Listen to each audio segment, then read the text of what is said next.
ध्येय टीवी के daily MCQ programme में आप सभी का स्वागत है। इस कार्यक्रम में हम आईएएस और पीसीएस जैसी प्रतियोगी परीक्षाओं के लिए महत्वपूर्ण बहुविकल्पीय प्रश्नों पर चर्चा करते हैं। तो आइए शुरू करते हैं। पहला प्रश्न, आयुष्मान भारत प्रधानमंत्री जन आरोग्य योजना के संबंध में निम्नलिखित में कौन सा कथन सत्य है? पहला, इसके अंतर्गत प्राथमिक और द्वितीयक स्तर के इलाज के लिए हर परिवार को हर साल 5 लाख रुपए तक का बीमा दिया जाता है। दूसरा, इसके क्रियान्वयन के लिए राष्ट्रीय स्वास्थ्य प्राधिकरण को नोडल एजेंसी बनाया गया है। आपके विकल्प हैं ए केवल 1, बी केवल 2, सी 1 और 2 दोनों, अथवा ऑप्शन डी इनमें से कोई नहीं।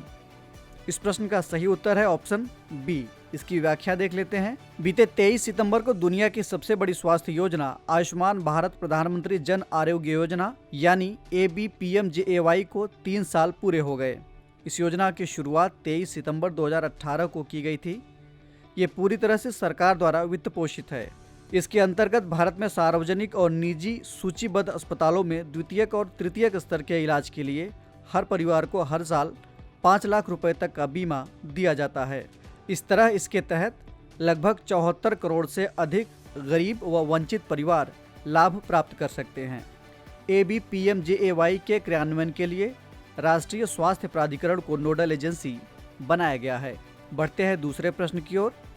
इस साल संयुक्त राष्ट्र खाद्य प्रणाली शिखर सम्मेलन यानी UN फूड सिस्टम्स समिट का आयोजन निम्नलिखित में से कहाँ किया जा रहा है? आपके विकल्प हैं A Berlin, B Kyoto, C New York अथवा डी गंगटोक। इस प्रश्न का सही उत्तर है ऑप्शन सी। इसकी व्याख्या देख लेते हैं। इस साल संयुक्त राष्ट्र खाद्य प्रणाली शिखर सम्मेलन का आयोजन न्यूयॉर्क में किया जा रहा है। बता दें कि खाद्य प्रणाली शिखर सम्मेलन का आयोजन सतत विकास लक्ष्यों यानी SDGs को साल 2030 तक हासिल करने के लिए कार्रवाई दशक यानी डिकेड ऑफ एक्शन के एक भाग के रूप में किया जाता है। बढ़ते हैं तीसरे प्रश्न की ओर। हाल ही में विष्णुओनिक्स समाचार पत्रों की सुर्खियों में था। यह क्या है?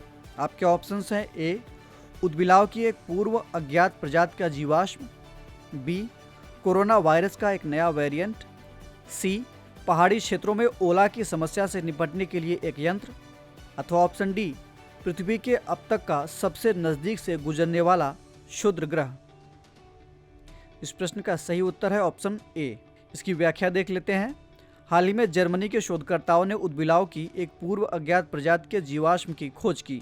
इसे विष्णुओनिक्स नेपच्यून नाम दिया गया है। ये यूरोप में विष्णुओनिक्स प्रजाति के किसी भी सदस्य की पहली खोज है।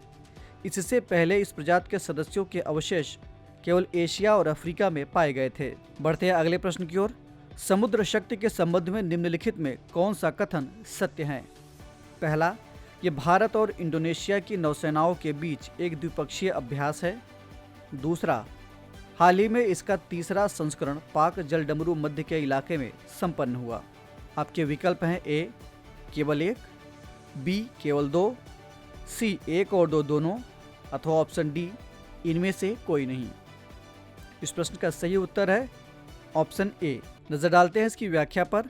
हाल ही में समुद्र शक्ति नामक द्विपक्षीय सैन्य अभ्यास का तीसरा संस्करण सुंडा जल डमरू मध्य के इलाके में संपन्न हुआ। बता दें कि समुद्र शक्ति भारत और इंडोनेशिया की नौसेनाओं के बीच एक द्विपक्षीय अभ्यास है। इस युद्धाभ्यास की कल्पना साल 2018 में की गई थी। इसका उद्देश्य दोनों नौसेनाओं के बीच समुद्री संचालन में आपसी समझ और अंतर संचालन को बढ़ाना और द्विपक्षीय संबंधों को मजबूत करना है। बढ़ते हैं इस कार्यक्रम के अंतिम प्रश्न की ओर। निम्नलिखित में से किस संस्थान ने हाल ही में सोलर DC कुकिंग तकनीक का विकास किया है? आपके विकल्प हैं ए केंद्रीय ईंधन अनुसंधान संस्थान, बी केंद्रीय पर्यावरण इंजीनियरिंग अनुसंधान संस्थान, सी अखिल भारतीय स्वास्थ्य विज्ञान व जन स्वास्थ्य संस्थान, अथवा ऑप्शन डी केंद्रीय यांत्रिक अभियांत्रिकी अनुसंधान संस्थान। इस प्रश्न का सही उत्तर है विकल्प डी। इसकी व्याख्या देख लेते हैं। हाल ही में केंद्रीय यांत्रिक अभियांत्रिकी अनुसंधान संस्थान यानी CMERI द्वारा सोलर DC कुकिंग तकनीक का विकास किया गया।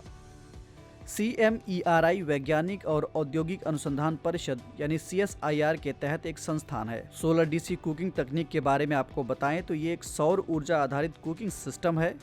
ये खाना बनाने के लिए स्वच्छ वातावरण, इन्वर्टरलेस डायरेक्ट ऑपरेशन तेज और एक समान हीटिंग जैसी खासियतों से युक्त है। तो ये था आज का डेली एमसीक्यू कार्यक्रम। आपको ये कार्यक्रम कैसा लगा कमेंट करके हमें ज़रूर बताइएगा। साथ ही हमें ये भी बताइएगा कि आपके 5 में से कितने प्रश्न सही हुए। हम फिर मिलेंगे एक नए कार्यक्रम के साथ।